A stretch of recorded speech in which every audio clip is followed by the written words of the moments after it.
വിദേശകാര്യ വിദഗ്ധനായിട്ടുള്ള doctor PJ Vincent കൂടി ചേരുന്നു. സർ, നിലവിൽ ഹോർമുസിൽ വലിയ തോതിലുള്ള യുദ്ധപ്രതീതി ഉണർന്നിരിക്കുന്ന ഒരു സാഹചര്യം, വെടിനിർത്തൽ കൂടുതൽ ദിവസങ്ങളിലേക്ക് നീട്ടില്ല എന്നുള്ള സൂചന നൽകിയിരിക്കുന്നു. മറുഭാഗത്ത് ഇറാനുമായിട്ടുള്ള ചർച്ചകൾക്കും തയ്യാറായിരിക്കുന്നു. അതായത് അമേരിക്ക സമാധാന നീക്കത്തിനായി മുന്നിട്ട് നിൽക്കുമ്പോഴും മറുഭാഗത്ത് ഒരു ഭീഷണിയുടെ സ്വരം കൂടി ഇക്കൂട്ടത്തിൽ നമുക്ക് കാണാനായി സാധിക്കുന്നില്ലേ?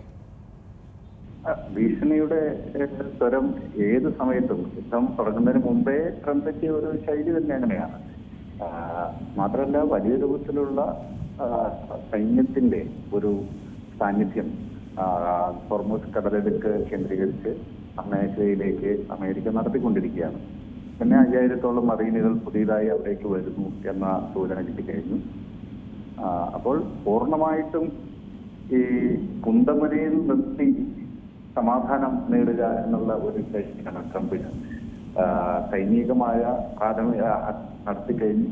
ഇനി അങ്ങോട്ട് എപ്പോൾ വേണമെങ്കിലും ഞങ്ങൾ ആക്രമിക്കും എന്ന പ്രതീതി നിലനിർത്തിക്കൊണ്ട് അമേരിക്ക മുന്നോട്ട് വയ്ക്കുന്ന ടേംസ് ആൻഡ് കണ്ടീഷൻസ് അനുസരിച്ച് ഒരു സമാധാന ഉടമ്പടിയിലേക്ക് എത്തുക എന്നുള്ളതാണ് അമേരിക്കൻ സ്ട്രാറ്റജി.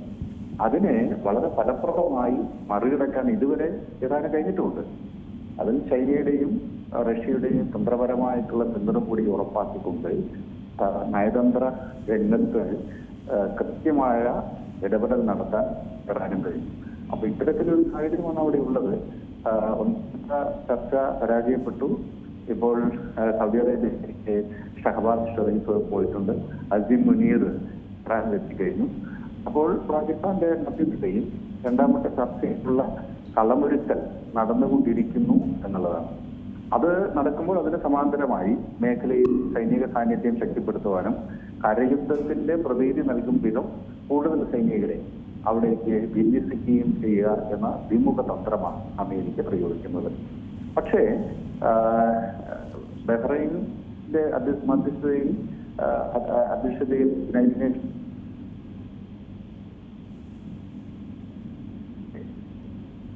ചൈനയും റഷ്യയും ഒരു വിറ്റോ ചെയ്തതോടുകൂടി നയതന്ത്ര രംഗത്ത് ഇറാന് ഒരു മേൽക്കൈ കിട്ടിയിട്ടുണ്ട്.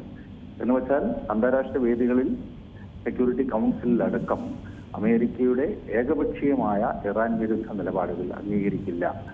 അതിന് തടയിടാൻ റഷ്യയും ചൈനയും ഉണ്ട് എന്നുള്ള ഒരു പ്രത്യേക സാഹചര്യം ഉണ്ടായിരിക്കും. അതോടൊപ്പം ചൈനയുടെ കപ്പലുകൾ അമേരിക്കൻ ഉപരോധത്തെ അതിലംഘിച്ച് ഹോർമൂസ് കടന്നതായിട്ട് റിപ്പോർട്ടുണ്ട്. ഒരുപക്ഷെ റഷ്യയുടെ എണ്ണക്കപ്പലുകൾക്കും അങ്ങനെ പോകാൻ സാധിക്കും. സമ്പൂർണമായ ഉപരോധം പ്രഖ്യാപിച്ചിട്ട് റഷ്യയുടെ എണ്ണക്കപ്പൽ ക്യൂബയിലെത്തിയെന്ന് നമുക്കറിയാം. അമേരിക്കൻ നാവികസേന റഷ്യൻ കപ്പലിനെ തടയും എന്നുള്ള ഒരു പ്രതീതി ഉണ്ടായിരുന്നു. പക്ഷേ റഷ്യൻ കപ്പല് സുഗമമായി ക്യൂബയിലെത്തി അവർക്ക് ഇന്ധനം പ്രദാനം ചെയ്തു. അപ്പോൾ റഷ്യയും ചൈനയും ഇടപെടുന്ന സന്ദർഭങ്ങളിൽ അമേരിക്ക ഒരു ബാലൻസ് ഓഫ് പവറിലേക്ക് നീങ്ങാൻ നിർബന്ധിതമാകുന്നുണ്ട്. അപ്പൊ ഇത്തരം ഘടകങ്ങൾ സൂചിപ്പിക്കുന്ന ഒരു നിരന്തര സംഘർഷം എന്നുള്ളത് അല്ല എന്നും ഒരു നെഗോഷിയേറ്റഡ് സെറ്റിൽമെന്റിലേക്ക് കാര്യങ്ങൾ നീങ്ങും എന്നുള്ളതാണ്. അതോടൊപ്പം തന്നെ ഒരു പ്രധാനപ്പെട്ട വിഷയം എന്ന് പറയുന്നത് ആദ്യഘട്ട ചർച്ച പരാജയപ്പെട്ടു. അതിന് പിന്നാലെ ഇപ്പോൾ രണ്ടാം ഘട്ട ചർച്ച നടക്കുമ്പോൾ ഏവരും ഉന്നയിക്കുന്ന ഒരു വിഷയമെന്ന് പറയുന്നത് ട്രംപിന്റെ വ്യവസ്ഥകൾ. അത് ടെഹ്റാൻ അംഗീകരിക്കാൻ കഴിയുന്ന രീതിയിലുള്ളതാണോ? ടെഹ്റാൻ ഏത് രീതിയിലുള്ള നിലപാടായിരിക്കും സ്വീകരിക്കുക? പ്രത്യേകിച്ച് ഇപ്പോഴൊരു മേൽക്കൈ കൂടി ലഭിച്ചിരിക്കുന്ന ഒരു സാഹചര്യത്തിൽ ടെഹ്റാൻ എന്തായിരുന്നാലും അമേരിക്കയ്ക്ക് മുന്നിൽ മുട്ടുമടക്കുമെന്ന് ആരും തന്നെ കരുതേണ്ടതില്ലല്ലോ. തീർച്ചയായിട്ടുമില്ല. അപ്പൊ അമേരിക്കയുടെ നിർദ്ദേശങ്ങൾ എന്നത് അമേരിക്കയുടെ ഒരു സാമന്ത രാഷ്ട്രമായി വാർത്തായി ഇറാനെ മാറ്റുക എന്നുള്ളതാണ് ട്രംപിന്റെ സമീപനം. കാരണം ഇറാന്റെ വിദേശ നയവും അവരുടെ പ്രതിരോധ നയങ്ങളും പൂർണ്ണമായി അമേരിക്കയ്ക്ക് അടിയറ വെക്കണം. അതാണുള്ള പ്രധാനപ്പെട്ട ലക്ഷ്യം അവർ മുന്നോട്ട് വയ്ക്കുന്നത്. അതിന്റെ ഭാഗമായിട്ടാണ് റഷീം ചേഞ്ച്. അവിടെ ഭരണകൂട മാറ്റം ഉണ്ടായില്ലെങ്കിലും അമേരിക്ക പറയുന്നത് കേൾക്കുന്ന, അമേരിക്കൻ താല്പര്യങ്ങളെ സംരക്ഷിക്കുന്ന ഒരു ഭരണകൂടം അവിടെ വേണം. അവരുടെ ആണവ പദ്ധതികൾ പൂർണ്ണമായി നിർത്തിവെക്കണം, മിസൈൽ പദ്ധതി പൂർണ്ണമായി നിർത്തിവെക്കണം തുടങ്ങിയിട്ടുള്ള ആവശ്യങ്ങളെല്ലാം ഒരു സ്വതന്ത്ര പരമാധികാര രാഷ്ട്രത്തിന് അംഗീകരിക്കാൻ പറ്റുന്നതല്ല.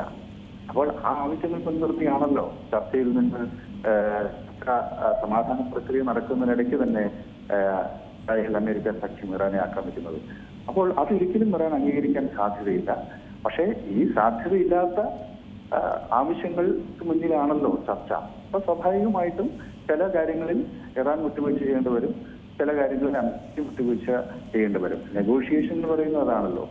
അതായത് ഏകപക്ഷീയമായി അമേരിക്കയുടെ താല്പര്യങ്ങൾ ഇറാനെ അടിച്ചേൽപ്പിക്കാൻ സാധിക്കില്ല എന്നുള്ളത് സുവ്യക്തമായി കഴിഞ്ഞിരിക്കുന്നു. അപ്പോൾ സ്വാഭാവികമായിട്ടും എത്രമാത്രം ഇറാൻ വഴങ്ങി കൊടുക്കും, അല്ലെങ്കിൽ എത്രമാത്രം തങ്ങളുടെ ആവശ്യത്തിൽ നിന്ന് പിന്നോട്ട് പോകാൻ അമേരിക്ക തയ്യാറാകും, ഈ രണ്ട് കാര്യങ്ങളെ ആശ്രയിച്ചായിരിക്കും ഒരു സെറ്റിൽമെന്റ് എടുക്കുക. ഏതായാലും ഒരു തരത്തിലും തങ്ങളുടെ ആവശ്യങ്ങൾ മുന്നോട്ട് വയ്ക്കാൻ പറ്റാത്ത വിധം ദുർബലമായ അവസ്ഥയിലല്ല ഇറാൻ ഇപ്പോൾ. അവർക്ക് റഷ്യയുടെയും ചൈനയുടെയും പിന്തുണയുണ്ട്. മാത്രമല്ല അവർക്ക് സ്വന്തം നിലയ്ക്ക് ഇസ്രായേൽ അമേരിക്ക ആക്രമണത്തെ പ്രതിരോധിക്കാൻ സാധിക്കുമെന്ന് അവർ തെളിയിച്ചു കഴിഞ്ഞു. മാത്രമല്ല അമേരിക്കൻ ഇസ്രായേൽ ലക്ഷ്യങ്ങൾ അവരുടെ മിസൈൽ ആക്രമണത്തിന്റെ മുന്നിലാണ് ഇപ്പോഴും. ഹോർമുസ് അവരുടെ നേതൃത്വത്തിലാണ്. ഇത്തരം കുറെ ഘടകങ്ങളിൽ മാന്യമായിട്ടുള്ള ഒരു സെറ്റിൽമെന്റിലേക്ക് നയിക്കാൻ അമേരിക്കയെ പ്രേരിപ്പിക്കുന്ന ഘടകങ്ങളാണ്. അപ്പോൾ അതും കൂടി കണക്കിലെടുക്കുന്നതായിരിക്കും ഒരു സെറ്റിൽമെന്റിലേക്ക് പോവുക. ഒരു പരാജയത്തിന്റെ മേലെ വിജയി അവരുടെ തീരുമാനങ്ങൾ അടിച്ചേൽപ്പിക്കുന്ന നിലയിലുള്ള ഒരു സെറ്റിൽമെന്റ് എന്തായാലും ഇറാൻ അമേരിക്ക സമാധാന പ്രക്രിയയിൽ ഉണ്ടാവില്ല എന്ന് നിസ്സംശയം പറയാം. ഇപ്പോൾ ഈ യുദ്ധത്തിൻ്റെ സാഹചര്യത്തിലും യുദ്ധം അവസാനിക്കാറാകുന്നു എന്ന് ട്രംപ് പറയുന്നു. ട്രംപിൻ്റെ വാക്കുകൾ എത്രത്തോളം വിശ്വസിക്കാൻ കഴിയും? ഇതിനു മുൻപുള്ള സംഭവങ്ങളൊക്കെ തന്നെ, നടന്നിരിക്കുന്ന വിഷയങ്ങളൊക്കെ തന്നെ ട്രംപിൻ്റെ വാക്കിന് എത്രത്തോളം വിലയുണ്ട് എന്നുള്ളത് കൂടി തെളിയിക്കുന്നതല്ലേ?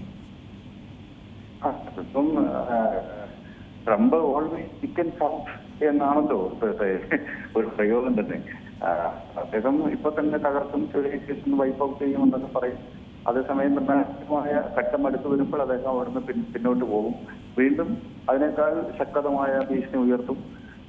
പിന്നീട് അതിനകത്ത് മുന്നോട്ട് പോകും. ഈ രൂപത്തിലുള്ള ഒരു സവിശേഷമായ സ്റ്റൈലാണ് അദ്ദേഹം പിൻപറ്റുന്നത്. വ്ളാഡിമിർ പുടിനാണല്ലോ അദ്ദേഹത്തിന്റെ അന്താരാഷ്ട്ര ബന്ധങ്ങൾ കൈകാര്യം ചെയ്യുന്ന രീതിയെ സൂചിപ്പിക്കാൻ നമ്മളിപ്പോൾ ഉപയോഗിക്കുന്നത്. അതുകൊണ്ട് ട്രംപ് അവിശ്വസനീയമായ കാര്യങ്ങൾ പറയുകയും ചെയ്യുകയും ചെയ്യുന്ന ഒരാളാണ് എന്ന ഒരു പ്രതീതി അദ്ദേഹത്തിന്റെ ഈ നടപടികളിലൂടെ ഉണ്ടായിട്ടുണ്ട്. അതിനർത്ഥം അദ്ദേഹം അമേരിക്കൻ താല്പര്യങ്ങളെ അല്ലെങ്കിൽ ഗൾഫിലെ അറബ് രാജ്യങ്ങളിലെ താല്പര്യങ്ങളെ ഹനിക്കുന്ന വിധത്തിൽ ഒരു തീരുമാനം എടുക്കുമെന്നല്ല. അത് അദ്ദേഹത്തിന്റെ ഒരു മോഡസ് ഓപ്പറാണ്ടിയാണ് എന്ന് മാത്രമേ അതിനെ കരുതേണ്ടതുള്ളൂ. അതേസമയം നിർണായകമായ പ്രതിരോധമുണ്ടായ സന്ദർഭങ്ങളിലെല്ലാം ഏകപക്ഷീയമായി പിന്മാറുന്നത് നമുക്ക് കാണാവുന്നതാണ്. അത് നോർത്ത് കൊറിയയുടെ കാര്യത്തിലുണ്ടായ അദ്ദേഹത്തിന്റെ ഒന്നാം പ്രസിഡൻസിയുടെ കാലത്ത്. അതുകൊണ്ട് വിശ്വസനീയമല്ല എന്നതിൽ അർത്ഥമില്ല. അത് ആ രീതിയിലാണ് ട്രംപിന്റെ ഒരു സ്റ്റൈല്. അദ്ദേഹം ഞാനിപ്പോൾ തകർക്കും, പൊട്ടിക്കും എന്നൊക്കെ പറയും. പക്ഷേ അതൊന്നും അദ്ദേഹം ചെയ്യില്ല. അത് അമേരിക്കൻ താല്പര്യങ്ങൾക്ക് വിരുദ്ധമാകും എന്നുള്ളത് വ്യക്തമാകുന്ന ഘട്ടത്തിൽ അദ്ദേഹം പറഞ്ഞത് ഇനി പുതിയ കാര്യങ്ങൾ പറയുന്ന ശീലമാണ്. അത് ആ രീതിയിലാണ് അദ്ദേഹം അന്താരാഷ്ട്ര ബന്ധങ്ങളെല്ലാം മുന്നോട്ട് കൊണ്ടുപോകുന്നത്. കാരണം നയതന്ത്ര ചർച്ചയിലൂടെ കരാറുകൾ പ്രശ്നപരിഹാരം എന്നുള്ള അക്കാദമികവും മാന്യവും സാംസ്കാരികവുമായ സിവിലൈസ്ഡ് ആയിട്ടുള്ള ഒരു നയമല്ല. അദ്ദേഹം ഉപയോഗിക്കുന്ന വാക്ക് തന്നെ ഡീലാണ്. അത് കച്ചവടത്തിലാണല്ലോ ഡീല്. അപ്പോ കച്ചവടത്തിൽ ഡീൽ ഉറപ്പിക്കുന്നത് പോലെ അമേരിക്കൻ താല്പര്യങ്ങൾ സംരക്ഷിക്കുന്ന രൂപത്തിൽ മറ്റു രാജ്യങ്ങളുമായിട്ട് ഡീൽ ഉണ്ടാക്കുക എന്നുള്ളതാണ് അദ്ദേഹത്തിന്റെ സ്റ്റൈല്.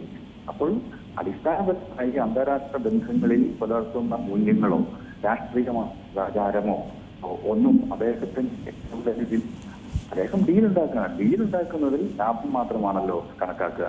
അപ്പോൾ അമേരിക്കയ്ക്ക് ലാഭം ഉണ്ടാക്കുന്ന തരത്തിൽ ഡീൽ ഉണ്ടാക്കുന്ന ഒരു പ്രസിഡന്റാണ് അദ്ദേഹം. അതൊരു ജനാധിപത്യ ലോകത്തിന് തന്നെ അപമാനമാണ്. പക്ഷെ എന്ത് ചെയ്യാം, അങ്ങനെ ഒരാളെ അമേരിക്ക തിരഞ്ഞെടുത്തു. ലോകത്തിലെ ഏറ്റവും വലിയ രാഷ്ട്രത്തിന്റെ തലപ്പത്ത് അദ്ദേഹം ഇരിക്കുകയാണ്.